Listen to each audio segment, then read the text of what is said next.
আগামীকাল থেকেই বাংলার বাড়ির অর্থ বন্টনের সম্ভাবনা। প্রথম কিস্তির টাকা পৌঁছে যাবে প্রাপকদের অ্যাকাউন্টে।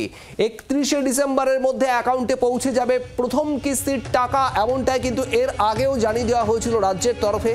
ঘোষণা করেছিলেন মমতা বন্দ্যোপাধ্যায় এবং সেই মতোই বাংলার বাড়ি প্রকল্পের টাকা, প্রথম কিস্তির টাকা পৌঁছে যাবে প্রাপকদের অ্যাকাউন্টে। 31শে ডিসেম্বরের মধ্যেই প্রথম কিস্তির টাকা অ্যাকাউন্টে পৌঁছে যাবে।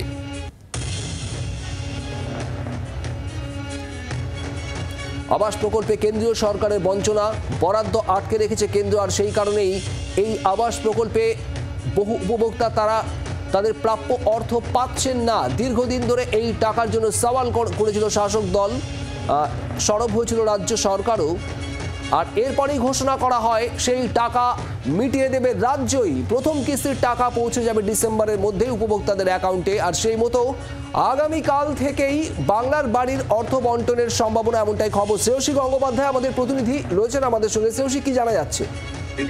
দেখো, মুখ্যমন্ত্রী যেরকম ঘোষণা করেছিলেন যে 15 তারিখের পর থেকে কিন্তু কার্যত যে অর্থ, সেই বাংলার বাড়ি যে অর্থ, সেই অর্থে কিন্তু প্রথম যে কিস্তি অর্থাৎ 60,000 টাকা সেক্ষেত্রে বেনিফিশিয়ারিদের কাছে পৌঁছে দেওয়া হবে। সেই ঘোষণা অনুযায়ী কিন্তু কার্যত দেখা যাচ্ছে যে যেটা জানা যাচ্ছে যে আগামীকাল থেকেই কিন্তু এই অর্থ ব্যাংক অ্যাকাউন্টে পড়া যে কাজটা, সেই কাজটা কিন্তু শুরু হচ্ছে।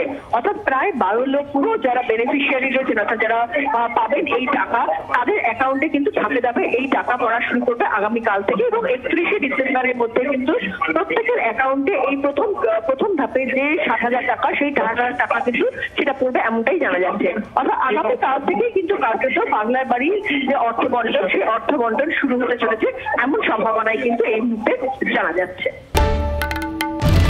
বাংলার আওয়াজ, বাঙালির আবেগ, জি 24 ঘন্টা।